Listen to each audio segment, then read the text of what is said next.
All right, let's move on to the West. This is one of the teams in here I'm very, very excited to break down with you, Riley. But first, let's just go through the top seeds real quick. Arizona at the 1, Purdue at the 2, Gonzaga at the 3, Arkansas, the SEC champs, at the 4. Interesting matchups here. The 5 and 12 is Wisconsin versus High Point. 6 and 11, that will be BYU versus the winner of the first 4 game between Texas and NC State. And then Miami, Florida versus Mizzou. Mizzou, kind of a team that crept their way in as the season progressed. Could be poised for an interesting run. But first, DeRosa, I wanted to talk about Villanova, the third of the 3 Big East teams in this year's tournament, going up against reigning Mountain West champs Utah State. How are we feeling about these Wildcats versus Utah State? Villanova really stumbled down the stretch. They had it going like very late in the season, but I believe one of those wins was Xavier without Trey Carroll, which, I mean, Xavier wasn't good without their best player and a guy who made the first team All Big East. They're even worse, obviously.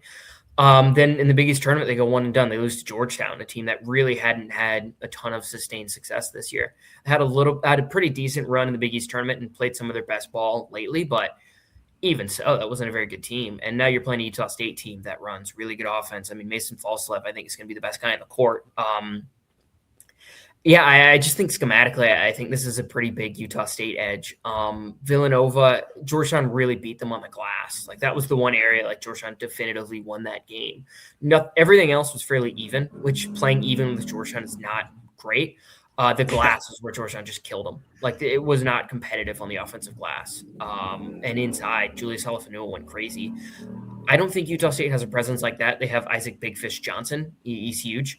But I don't think he's the most skilled guy. But I think these guards, MJ Collins, Mason Falslev, just whoever Utah State wants to run out there, I think they have enough to beat Villanova. I think this is a tough draw.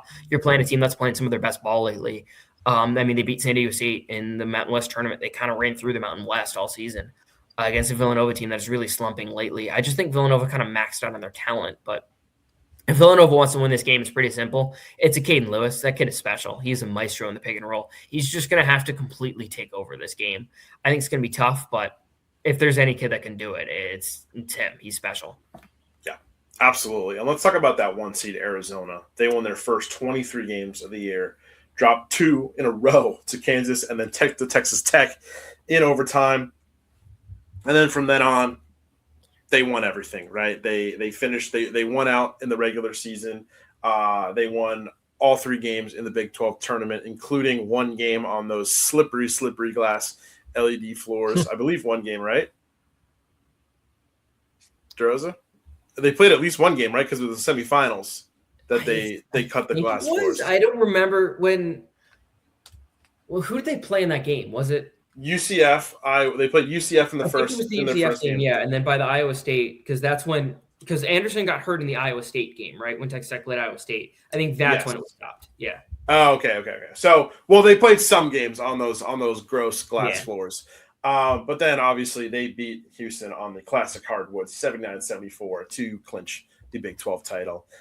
This is a team that's floated around our House of College Hoops #1 spot for pretty much the entire season. It's pretty much just been them and Duke and Michigan, in sparse pockets. But what can we expect out of this Wildcats team? I mean, it's Arizona, right? They're going to bully teams to the rim. Like, that's what they've done all season. They out-Houstoned Houston multiple times when they played Houston. Like, I think that's a statement in itself. And Jaden Bradley, to steal a line from Sam Fetterman, has been the best closer in college basketball all season. He just has been. If a game gets down, if it gets ugly, they're going to Jaden Bradley. Anthony DeRosa has emerged lately. Campbell transfer, I believe this is his 2nd year at Arizona. He's a guy who's emerged lately. He's finally giving them a real perimeter threat, which I think makes them another way that they're really a tough cover. I think they're obviously a very good basketball team. They're the 2nd highest seed in the tournament. They're going to bully teams inside. You got Koa Pete back, Tobe Awaka, and I cannot think of the international big's name. On Arizona, but it'll come to me in a second. But they're dominating teams on the glass. They've been terrific, really, at all levels. Bradley's one of the best closers in the game. DeRosa's hitting perimeter shots. Like, this team is awesome. Defensively, they really get after you, and Braden Berry He's a freshman that hasn't been talked about just because the freshmen have been so good. Even in this region, hell, you have DeBansa, you have Acuff, and you have Barry's. Barry's is going to be overshadowed, but he is special, man. He's different. Really, a ton of talent on this Arizona team. And yeah, if they're able to hit perimeter shots, they're going to be a tough out. Is it Krivas that you're talking about, the international? Yes, Krivas. Thank you. Yeah, Krivas. Speaking of Anthony DeRosa, quick shout out to our boy Trevor Everett, who was covering Anthony DeRosa when he was at Campbell. Real diamond in the rough player that he was covering for the House of College Hoops before making the jump to the Big 12. Obviously, Arizona, number 1 seed, going up against 16 seed LIU. Before we get into LIU, can we just get a quick fins up? Riley, that was an impeccable fins up, and I feel like the reason why is because I don't know if I know anybody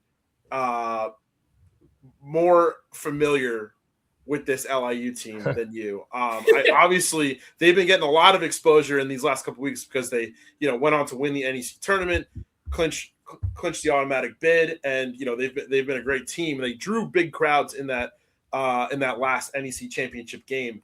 But I gotta say, you were talking to me about this team, on Fordham Media Row back in like November and December. So I just I wanted to give you your flowers real quick, and kind of just emphasize why it's important. Like guys like you and guys like DeRosa, like all of you guys that are working on all this, this hyper local coverage.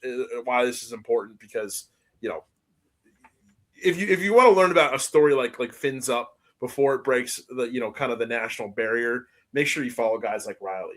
So getting into it, what did you see, both for this emerging LIU fan base and on this team that kind of sets them up to be a really fun mid-major to watch, at least just for maybe one game in this tournament? Sure. Well, first, I appreciate all the kind words there, Sam. That was quite sort of the introduction to my LIU coverage.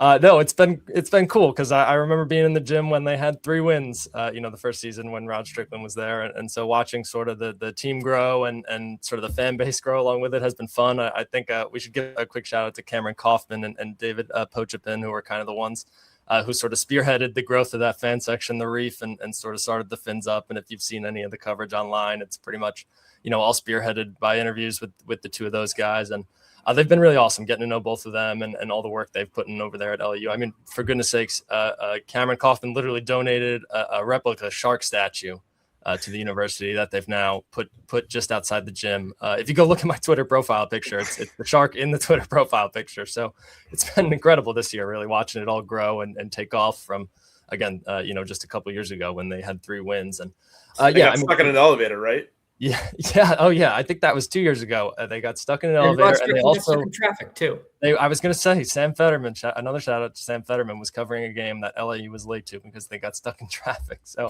the program has certainly come a long way. I don't think they got stuck in any traffic or any elevators or anything like that this season. It seems like a lot more winning for them finally. But one of the marquee seasons in program history, really, since they've sort of changed their moniker to the Sharks. Going on to win 24 games and 15 in conference, NEC regular season champs, tournament champs. You mentioned, back in November, Sam, when we were kind of talking about these guys on press row. And I think the nature of that is, they just have so much more. They have more athletes, more all around talent than really anyone in the NEC. And so, I think when they're the only team in conference that, which is a rarity in this transfer portal era, the only team in conference that returned 2 all-conference selections from a season ago. And then on top of that, they went out in the transfer portal and they added a guy like Greg Gordon, who, if you recall, 2 years ago was averaging 16, 17 points per game at Iona. He goes on this year to win NEC Defensive Player of the Year with LIU, and sort of, the 3 of those guys, it's sort of their three-headed snake, 3-headed monster, whatever you want to call it.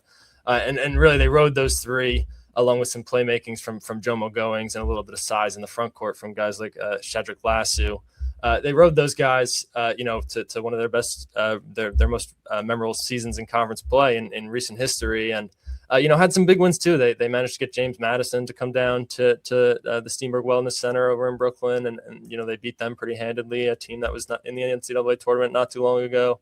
I'm sure everyone remembers their season opening win against IU Indy, which was Mid-Major Madness called one of the best mid-major games of the year all the way back in November. So it's an exciting team. And the 1-16 seed is a tough draw. But what I like about this LIU team, is they have two guys who are, probably the best athletes you can find at the low major level in a Malachi Davis and Greg Gordon. Gordon sort of, I mentioned it, the NEC Defensive Player of the Year, but he's an absolute pest on the defensive end, a guy I would just hate to play against because he will get under your skin any way he can. He will poke and prod. I could imagine he's going to be really annoying against Braden Burries. I know it's a big challenge for them, but he's a guy who just plays with a chip on his shoulder and really is like fearless on the defensive end. The way he guards. And then flipping back to Malachi Davis, he's the engine of this offense. Not the most efficient three-point shooter, in the country, not the most efficient scorer in the country, but this guy gets downhill with ease. He carves up everyone in the NEC. And he can shoot pretty well. He's not, he really is the motor to this offense. He's a little bit of a playmaker too, a top 350 in the country in assist rate by KenPom's metrics, I'm pretty sure. And then the last guy who I mentioned being sort of part of that three-headed monster, Jamal Fuller. He is the most interesting player in this offense because he's 6'6", 6'5", 6'6", somewhere around there, but he's close to 220, 230 pounds. And sort of he's a mismatch nightmare for anyone at this level because he scores with such efficiency. He can attack the rim with ease, again, sort of using his mismatch, his size, his physicality to get to the rim against smaller defenders. But he's also, not huge. And so he can step back with some athleticism and hit threes when this team needs to. And a guy who finished almost top 100 in effective field goal percentage, but he was 69th in the country in true shooting percentage. So again, 16 versus 1, it's always tough, but there's been a lot of magic behind this LIU team throughout the season, the way this fan base has sort of formed around the team. I was in there when they won over in the semifinals to actually clinch the automatic bid before going to the NEC championship. And it was incredible in there. I hope, some of those fans get the chance to travel out to Illinois and watch this team because really the way they've rallied around them has been incredible. So we haven't seen a 1/16 upset, I think, since 2023. And again, there's just been so much magic around this LIU team. Maybe this is the year. I really hope so. Fingers crossed. Yeah, that'd be fantastic. And, it'd be crucial for that Fins Up crew to make it over to that game. The next team I want to talk about here, Arkansas. Reigning SEC champs, Calipari finally got it done with the Razorbacks. DeRosa, what do you like about this Arkansas team? Darius Acuff is so good. Oh my God, he's terrific. It's weird. Like I look at a guy like that, and I think you can make an argument he's a first-team All-American. I don't think he's talked about enough, which is kind of crazy for a kid like that good.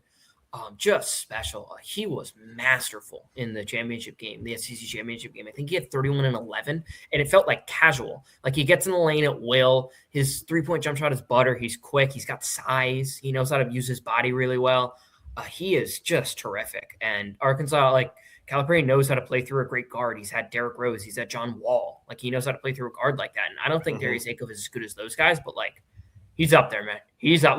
He'll be in that conversation someday. You'll look back, it'll be all right, we had Wall, he had Rose, and he had Acuff. Those will be the three. I really think he's that good. And Hawaii, I haven't watched a ton of them, but from what I've read, what I've gathered, and a little bit I've watched, they play a style where they kind of they don't help. They play their defense is really dependent on we're going over screens. We're just going to do everything we can to fight and not have to force help. Right. We're just going to leave our guys on an island and we trust them. It's a really intricate scheme. There's obviously more to it. I'm just kind of boiling it down to what I understand and boiling that even further. I think that's a very tough matchup against a guy like Darius Acuff, just because he's so good in isolation that he's just going to make you pay. He's got a really nice little floater game. He gets to the rim at will. He's finisher through contact, and he's a guy who can step back and hit a jumper at any given time. Darius Acuff is really the guy I love with this Arkansas team. Then they spaced the floor pretty well. Trevor Brazile was stepping out, hitting threes in the SEC tournament, hitting big shots all season. Billy Richmond's been a guy who's only been getting better. Really, really long, really long frame. And they've got guards just next to Acuff. DJ Wagner comes off the bench. Malik Thomas has been a legitimate scorer just whenever they need him. But it's Acuff is the engine that makes this team go, and then it's everything else, right? And if we get an Arkansas-Wisconsin matchup, Nick Boyd was cooking in the Big Ten tournament. Acuff versus Boyd would be fun. Yeah, I actually wanted to ask you, some other key matchups. Just a true basketball lovers matchup in this region. What would that look like for you? Would it be Arkansas BYU? Would it be Arizona versus Purdue? Maybe Wisconsin Gonzaga? I don't know. What do you feel like is the true just pure basketball? Yeah, LIU versus Queens. Pure basketball matchup for you, DeRosa. It would be Wisconsin Arkansas. That's the game I'd be most looking forward to. And in the second round.